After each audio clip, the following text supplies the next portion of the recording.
Olá, caros ouvintes, sejam bem-vindos a mais um Pokerlítica. O casino ardeu, sabemos quem são os culpados e vamos lá então distribuir as cartas.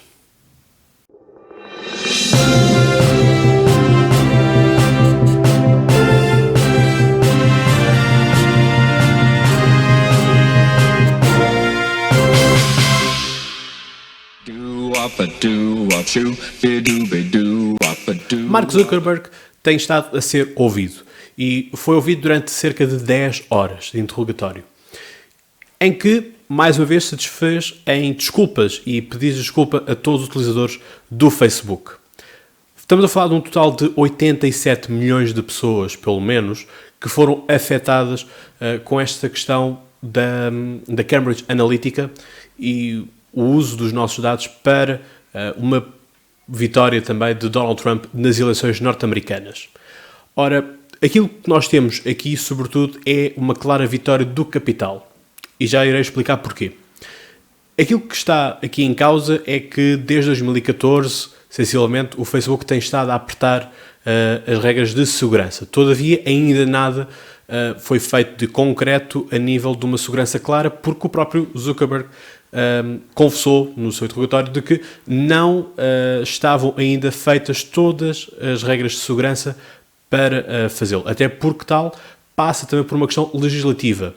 E, portanto, enquanto não se mudarem certas leis, pouco mais o Facebook pode fazer para prevenir estes casos. Até porque estes casos vão continuar a existir, pelo simples facto de que o próprio Mark disse que portanto, a recolha de dados iria continuar a ser feita para direcionar a publicidade. E é isto que eu digo que o capital vence mais uma vez.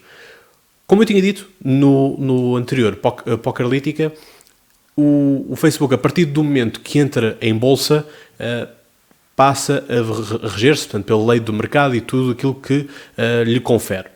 Ora, a partir do momento que o Facebook está no mercado, qualquer pessoa pode comprar o que quer que seja do Facebook.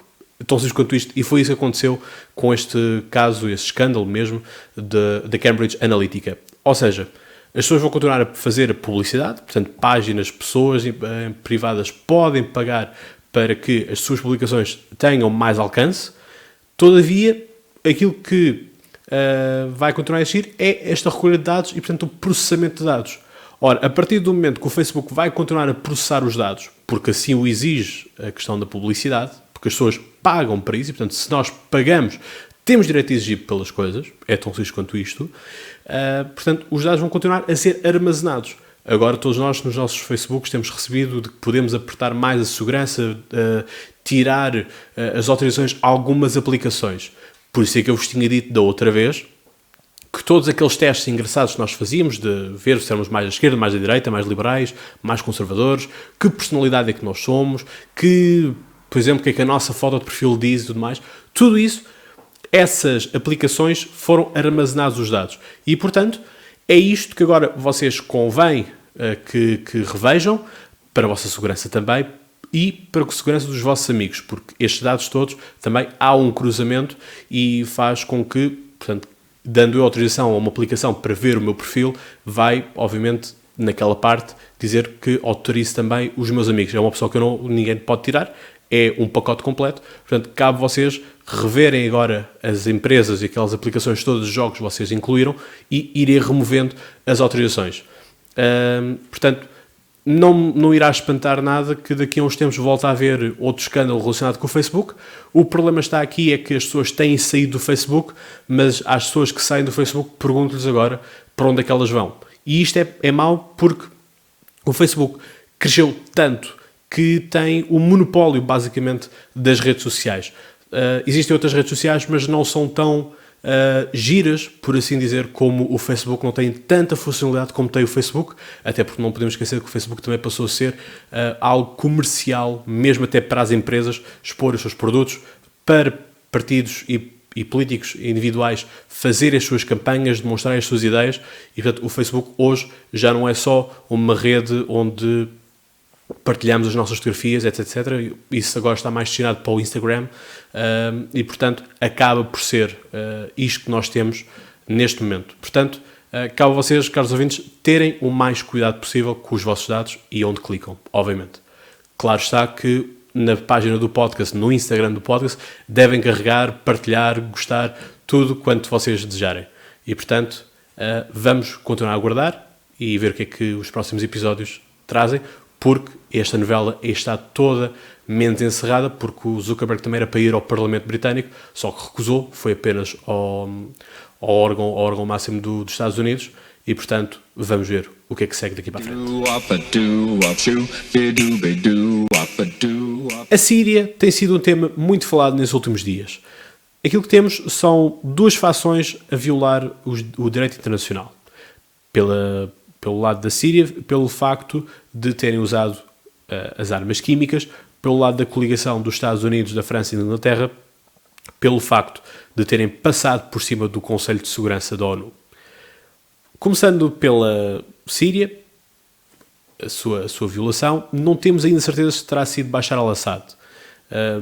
Lá está, por aí ainda faltarem algumas provas. Todavia, temos Donald Trump, Emmanuel Macron e Theresa May a dizerem que têm fortes provas, mas que ainda não os podem revelar, de que a ordem de disparo daquele gás neurotóxico foi do regime sírio. A ser, é uma monstruosidade feita contra o seu próprio povo. Depois, temos então o caso dos 110 mísseis enviados e que o alvo foram três edifícios, um laboratório, um armazém e um posto de comando. A questão aqui de interesse é nenhum soldado nem nenhum material russo foi afetado. Ou seja, isto foi um ataque concertado.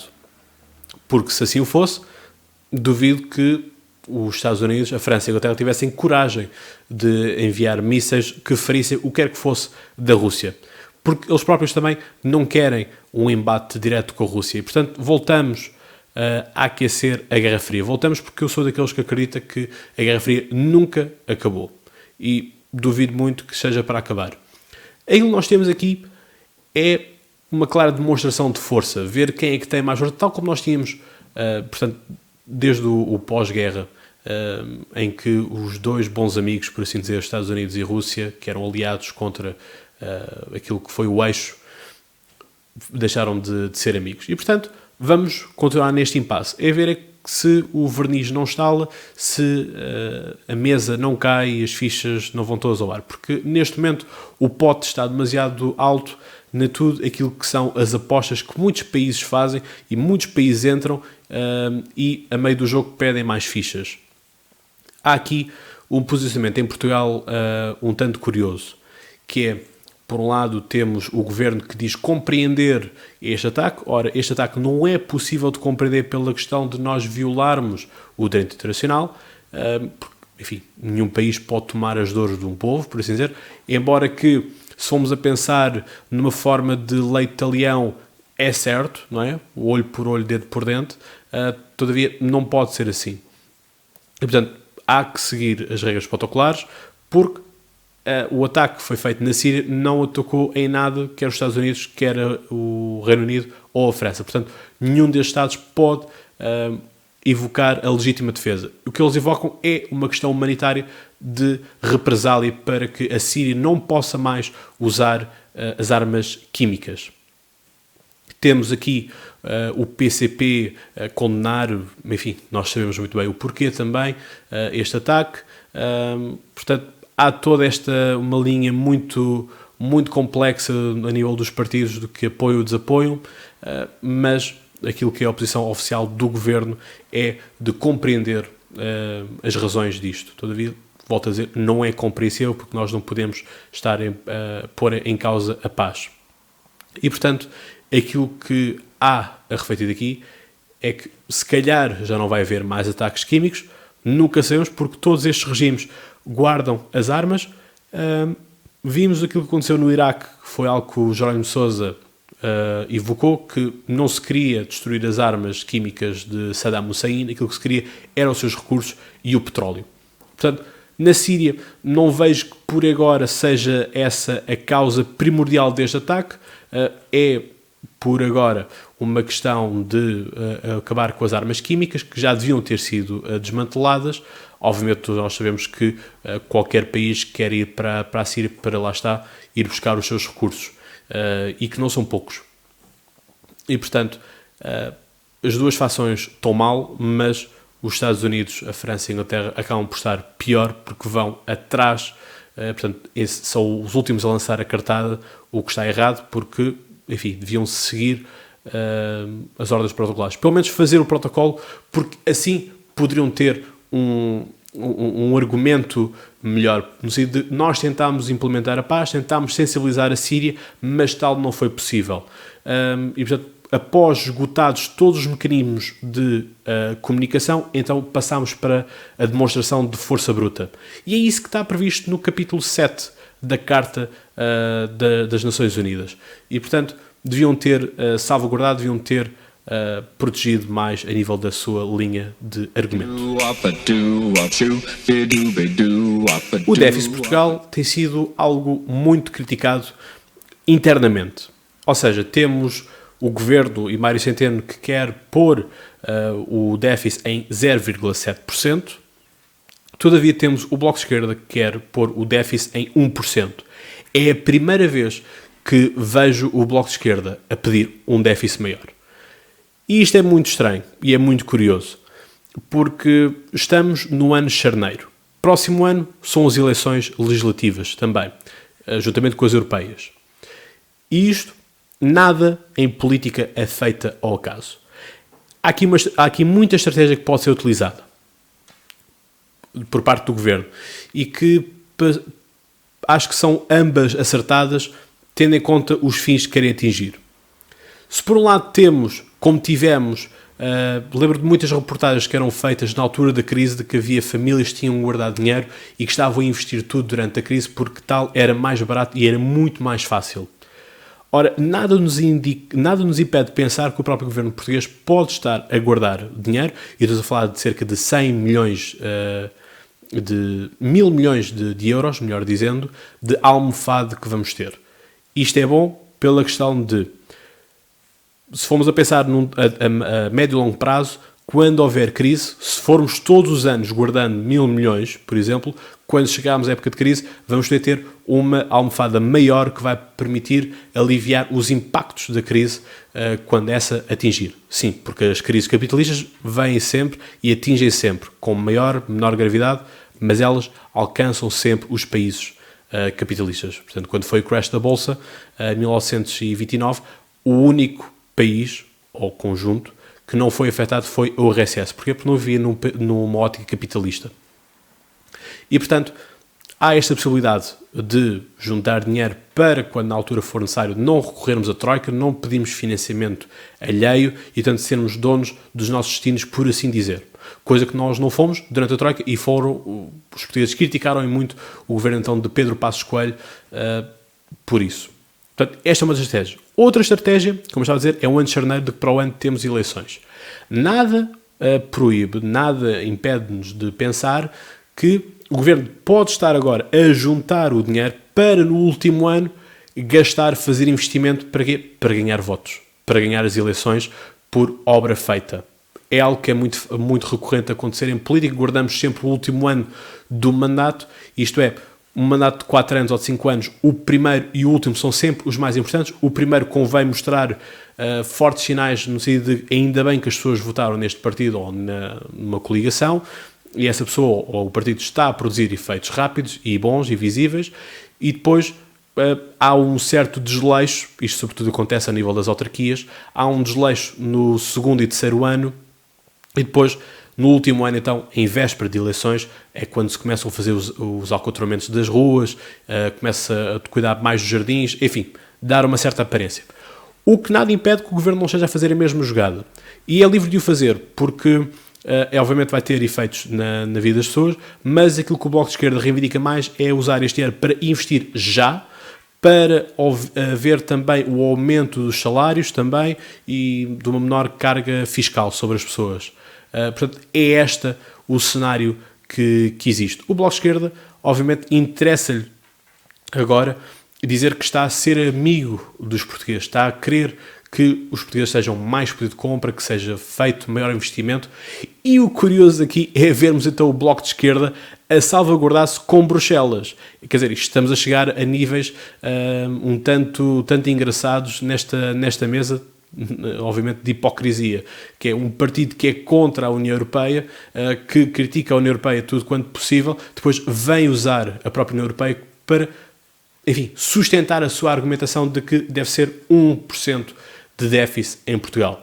Eu pessoalmente acho que devemos pagar já tudo o que temos a pagar, de reduzir o déficit o melhor possível, porque, enfim, estamos a fazer 10 anos do início de uma crise, que terá parado mais ou menos em 2015, 2016, depende de alguns analistas, e portanto não distamos muito do início de uma nova crise. Vamos ver se essa crise não será muito grave. E portanto, vamos ver o que é que isto vai dar. O orçamento foi enviado para Bruxelas, PCP e Bloco de Esquerda já fizeram saber que se calhar vão votar contra, vão fazer tudo aquilo que tiver ao seu alcance. O PSD aqui diz então, não, nós estamos presentes, então vamos ser então rigorosos com Bruxelas. E portanto, se calhar vai começar a haver aqui um certo bloco central, porque o PSD agora é diferente a nível da direção nacional, o Parlamento ainda é muito confuso de perceber os alinhamentos, mas é isto que nós temos agora e obviamente que 2018 os partidos da geringonça vão ter que começar a separar-se mais se não quiserem ser engolidos nas próximas eleições, porque foi o que aconteceu com François Mitterrand, que quando juntou ao seu Partido Socialista os partidos da esquerda francesa, esses partidos desapareceram e passaram apenas a ter uma força sindical. Agora é que estão a voltar com mais força a extrema-esquerda em França. Mas pode ser esta estratégia de António Costa para ganhar as eleições e para fazer com que o próprio Partido Socialista seja autossuficiente para governar Portugal. Vamos ver como é que isto desenrola, o que é que vai acontecer também no Parlamento e na Comissão Europeia. E após isso é que poderemos fazer mais algum comentário sobre isso. Mas o importante aqui é uma boa gestão por parte do governo português de guardar dinheiro e ser mais rigoroso com as metas a despachar para Portugal, enfim, para a médio e longo prazo conseguirmos crescer como está previsto no plano de estabilidade. Foi então aprovada a lei que permite às pessoas a partir dos 16 anos mudarem o seu género e mudarem o seu nome no registro civil. Foi uma lei que passou com os votos a favor do PS, que tinha liberdade de voto, do Bloco de Esquerda, do PAN e dos Verdes. O único partido que se absteve foi o PCP. Quem, no lado da direita, rompeu a disciplina de voto foi a deputada Teresa Leal Coelho, que votou favoravelmente, enquanto todo o restante do PSD e do CDS votaram contra esta lei. O que há a dizer desta lei é que finalmente que ela é feita. No sentido de nós nunca pedimos para nascer, nem pedimos para nascer das condições em que nascemos, quer seja da questão da família, quer seja do nosso próprio corpo. E há muitas pessoas que infelizmente nascem nos corpos errados ou não se sentem bem nos seus corpos. E portanto querem, como diz a música, querem vê-lo corrigido. Portanto devem ser encorajados, nunca coagidos. E isto é o que é importante de salientar, é que agora as pessoas podem se libertar dos corpos em questão e terem o corpo que desejam, a identidade que desejam.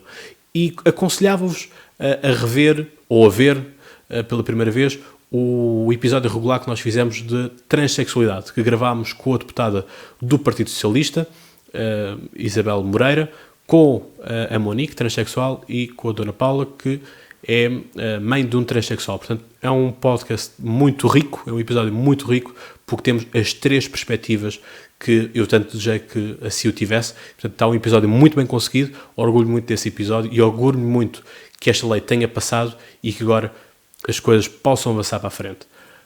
Não deixar de salientar de que está a haver muito ruído e a haver muitos pedidos por parte da facção católica, de bispos, de médicos católicos, sobretudo tem sido aqueles que têm feito mais barulho, pedir para que Marcelo Rebelo de Sousa, portanto, Presidente da República, vete esta lei.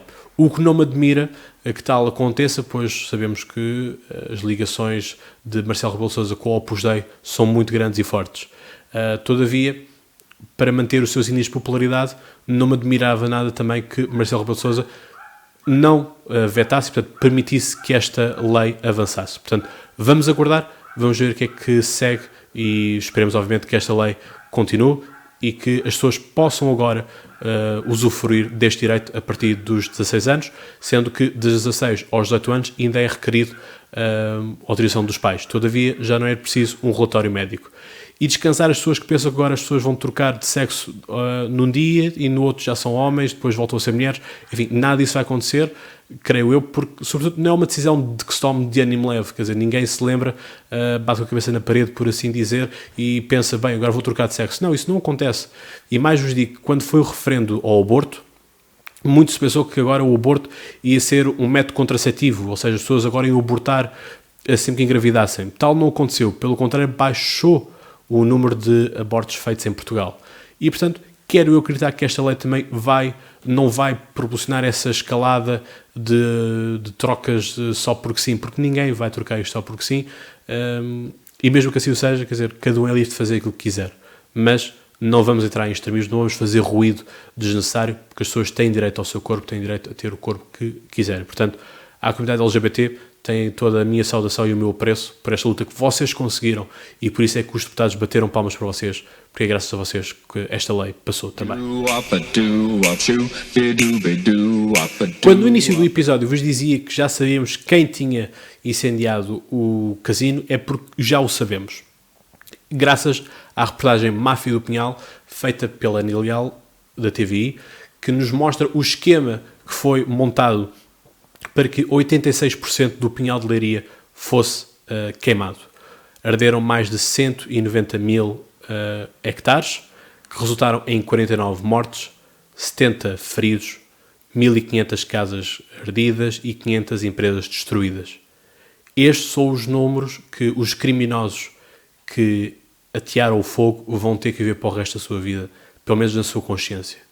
Espero, honestamente, que justiça seja feita, não só pelas vítimas, como também pelos danos materiais que foram causados. Um Pinhal com tanta história e desaparece assim em 2 dias, 86% do seu território. Isto é muito grave. E isto é um mercado que existe à conta disto. As indústrias madeireiras são dos mercados mais rentáveis, mas também mais criminosos que existe. Porque os fogos não acontecem só porque sim, quer dizer, não é possível que tenha ardido tanta mata, tanta floresta este ano. E, portanto, é horrível aquilo que aconteceu. Só o incêndio do Pinhal de Leiria representa 45% da área ardida do ano passado. Portanto, é muito grave aquilo que aconteceu. Portanto, a justiça que seja feita, mas há aqui uma ressalva que também gostava de fazer às televisões. Sobretudo a questão relacionada com os pirómanos. Os pirómanos, obviamente, não ficam no local a contemplar os fogos. Vão para casa e ligam as televisões. E como as televisões fazem tiradas enormes dos incêndios, obviamente que é o trabalho deles, mas devia de haver mais cuidado e haver mais regulamentação em relação a isso, porque nós sabemos que muitas vezes os pirómanos vão para casa e deliciam-se no sofá a ver as chamas do fogo que eles colocaram.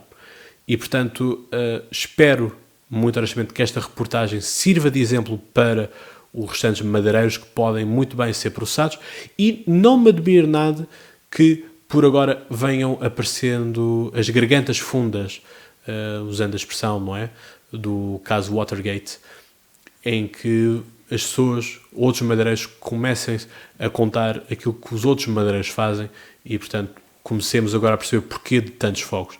Mas aqui está uma excelente reportagem, um caso de investigação que a TV tanto nos habitua a fazer, e com qualidade, diga-se de passagem, e, portanto, despeço-me assim de vocês, caros ouvintes. Na próxima semana estaremos cá com o casino. Não sabemos em que estado é que o casino vai estar, porque estas semanas que seguem vão ser muito atribuladas, certamente. Questão da Síria, déficit em Portugal, portanto, muita coisa está para acontecer. Mas já sabem, até lá tenham boas conversas, mas também tenham boas apostas.